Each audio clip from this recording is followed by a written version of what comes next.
modifications which you can do yourself. Then you can take pre and antibiotics and more recently inhibitors of microbial enzymes and the fecal transplantation. So prebiotics promote the growth or action of beneficial microbes and include the things lactulose and other things, and both insulin and insulin-like factors, OFS, have shown promise for ameliorating the type 2 diabetes phenotypes. And the probiotics are the live microorganisms, as you are aware. But what are the postbiotics? They are the byproducts of the metabolic process of probiotic bacteria. So there are lots of things that are again coming up in the field of prebiotics and postbiotics. So we have today got potential therapy and treatment of type 2 diabetes just by regulating the gut microbiota and its metabolism.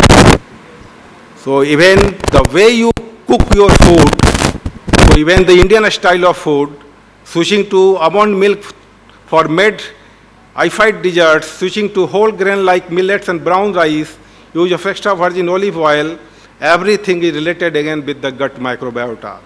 And if this is all a busy slide, but the gut microbiota in the obesity and weight management, you can see that lots of things are happening. So I think today take-home points are the current research into the gut microbiome in the field of diabetes has gradually moved step by step from the initial correlation studies, which proved a strong association, to exploring the causality and the potential mechanisms. It can be foreseen that the gut microbiota will be used not only as a biomarker for the diabetes, but also as a target for potential therapeutic interventions. And the gut microbiota significantly had a strong-rooted relationship in diabetes, which showed consistent pattern of alteration in short-chain fatty acids, modified bile acid metabolism, altered lipopolysaccharides, changes in bacterial compositions, and energy producers. 1 minute. The disruption of the normal colonic flora is the underlying problem that starts the cascade of the gut microbiome leading to dysbiosis. Lastly, with the use of drugs like metformin, the fecal microbial transplantation, discovering several gut mechanisms, a revolutionary takeover on the management of the metabolic diversity can be sought, which may pave the way for the innovative therapeutic option of the near future. So this is very important, but remember that finally it is vital to recognize the human as a whole and understand that manipulation of any factor in one direction can have implications in another. So if you today ask me whether you should routinely or universally give someone prebiotics or postbiotics, the answer is no. Thank you very much.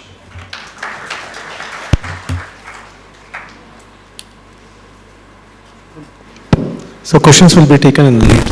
Thank you very much for the beautiful lecture, sir. You made it very easy. And now I invite Dr. Manoj Chawla, sir, on giving a lecture on tackling the trinity and optimizing outcome with oral semaglutide. So please. Sir. Thank you. Thank you, Chairperson, sirs, and organizers, Dr. Lily and Telangana RSSDI team to have me here.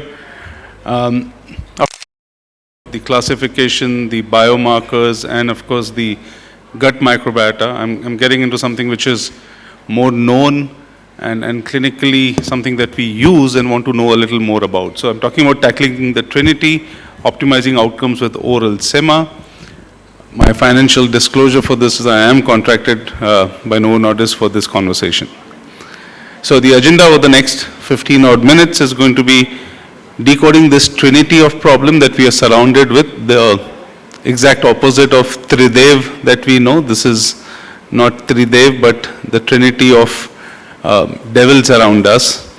Then talking about the evidence from established guidelines, talking about the Pioneer program, which has been one of the better programs for any of the phase 3 programs for any of the new drug entity developments, and then looking at the course ahead for oral semaglutide. So when you talk about the trinity, well, obesity, diabetes, and cardiovascular disease is the unholy trinity that we are all surrounded by. If you look at the numbers, 88% of people living with diabetes are either overweight or obese. 31% of people with obesity are living with type 2 diabetes. 32% of people with type 2 diabetes have cardiovascular disease. 50% of deaths related to type 2 diabetes are due to cardiovascular causes. And 29% of people with coronary artery disease have diabetes. So there is a very, very strong interlink between these three parts of the unholy trinity. More than 2/3 of deaths related to a high BMI are due to, again, cardiovascular cause, and more than 80% of people with coronary artery disease are living, being overweight or obese. There is an interlinking pathophysiology when we talk about this metabolic disarray between the unholy trinity. You look at obesity, it's a state of immune inflammatory disorder. It leads to release of inflammatory cytokines. There is increased release of free fatty acids and triglycerides. There is presence of dyslipidemia, overactivation of the RAS system, coexistence of hypertension. On the other hand, you look at type 2 diabetes, again, an inflammatory milieu, presence of insulin resistance, leading to hyperglycemia, and all of this eventually leading to damage through portals of increased endothelial and platelet dysfunction, increased reactive oxygen species, what we also call as oxidative stress, increased plaque development, atherosclerosis, and the cascade of coronary artery disease. So addressing the trinity will require a holistic, person-centered approach and not just looking at one of these aspects, and hence today we don't talk about managing diabetes as just looking at hyperglycemia, but looking at all these aspects there. We need to look at the guideline recommended treatment with medications with proven cardiovascular benefits.